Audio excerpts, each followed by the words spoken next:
초코나피 남자가 시켰고 두 사람들이 한 잔을 기다려요.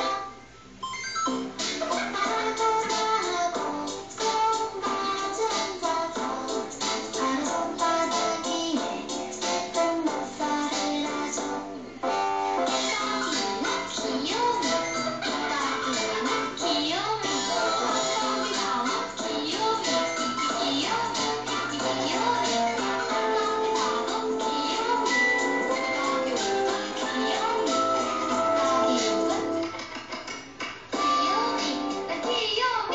Yeah!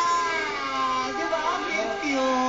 Piling mo sa K-pop, no? Di ba? Ano ba? Translate yung At saka buong parang sino. maglalaro ka lang ng number, di ba? Matututo magbilang yung mga bata. 1 hanggang 6, di ba? Ang pwede mo hanggang 6. Meron pang 6. 6 lang yung natutunan natin. Ito 6. 6. 6. Oh God! Ayan. Ano tawag doon, Ryan ba? May tawag din yung mga Koreano eh. Ryan? Ryan. Anong tawag doon? Giyomi? I am cute. Hindi, ano? Giyomi? Giyomi? Ano yun? Giyomi. G-I. Giyomi. Cute.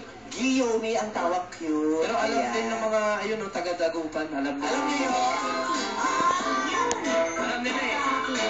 귀요미 따기나 귀요미 귀요미 Ayan, bukas gagawin na natin lahat yan, di ba? Kaya aralin nyo, ha? Pero guys, kanina ka nagpapakit. Nanonood ako. Oo, Nanonood. parang feel na feel mo yun. Tsaka Wala. practice mo talaga. Sino yung Giyomi mo? Ha?